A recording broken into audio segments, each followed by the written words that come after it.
Assalamualaikum warahmatullahi wabarakatuh. Selamat datang di CP Channel.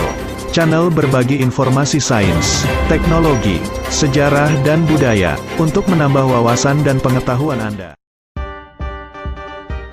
Hubungan perkembangan sains dan teknologi. 1. Sains. Science, diambil dari kata Latin scientia yang arti harfiahnya adalah pengetahuan. Sains merupakan produk dan proses yang tidak dapat dipisahkan. Real science is both product and process, inseparably joined. Sains adalah sebuah ilmu yang berkaitan dengan keadaan alam sekitar kita, baik penemuan baru dalam bidang keilmuan, teori-teori baru yang dikemukakan oleh para ahli dan keadaan perubahan lingkungan yang lainnya. Sains sebagai proses merupakan langkah-langkah yang ditempuh para ilmuwan untuk melakukan penyelidikan dalam rangka mencari penjelasan tentang gejala-gejala alam. Dari sini tampak bahwa karakteristik yang mendasar dari sains ialah kuantifikasi, artinya gejala alam dapat berbentuk kuantitas. Ilmu alam mempelajari aspek-aspek fisik dan non-manusia tentang bumi dan alam sekitarnya. Ilmu-ilmu alam membentuk landasan bagi ilmu terapan. Yang keduanya dibedakan dari ilmu sosial, humaniora, teologi, dan seni. Dari sudut ini, ilmu alam dapat menjadi arti alternatif bagi biologi, terlibat dalam proses-proses biologis, dan dibedakan dari ilmu fisik, terkait dengan hukum-hukum fisika dan kimia yang mendasari alam semesta. Tingkat kepastian ilmu alam relatif tinggi mengingat objeknya yang konkret. Karena hal ini ilmu alam lazim juga disebut ilmu pasti. Matematika tidak dianggap sebagai ilmu alam, akan tetapi digunakan sebagai penyedia alat, perangkat dan kerangka kerja yang digunakan dalam ilmu-ilmu alam. Istilah ilmu alam juga digunakan untuk mengenali ilmu, sebagai disiplin yang mengikuti metode ilmiah. Berbeda dengan filsafat alam.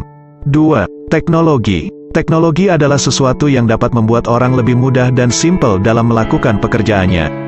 Penggunaan teknologi oleh manusia diawali dengan pengubahan sumber daya alam menjadi alat-alat sederhana. Perkembangan teknologi terbaru, termasuk diantaranya mesin cetak, telepon, dan internet, telah memperkecil hambatan fisik terhadap komunikasi dan memungkinkan manusia untuk berinteraksi secara bebas dalam skala global.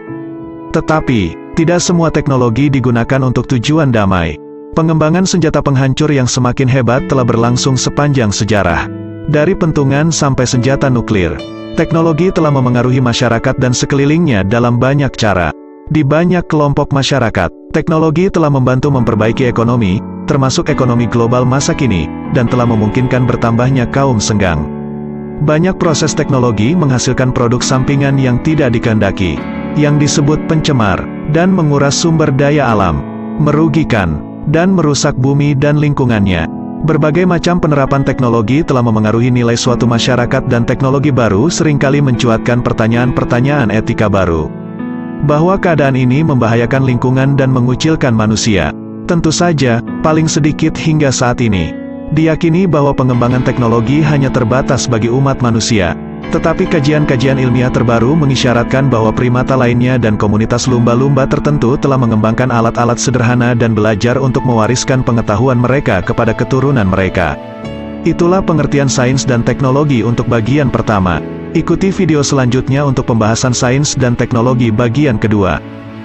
Semoga informasi ini bermanfaat dan menambah wawasan Anda. Link sumber informasi ada di deskripsi. Kami dari CP Channel Official mengucapkan terima kasih telah menonton video ini. Agar tidak ketinggalan informasi menarik lainnya, jangan lupa subscribe, like, share and comment. Wassalamualaikum warahmatullahi wabarakatuh.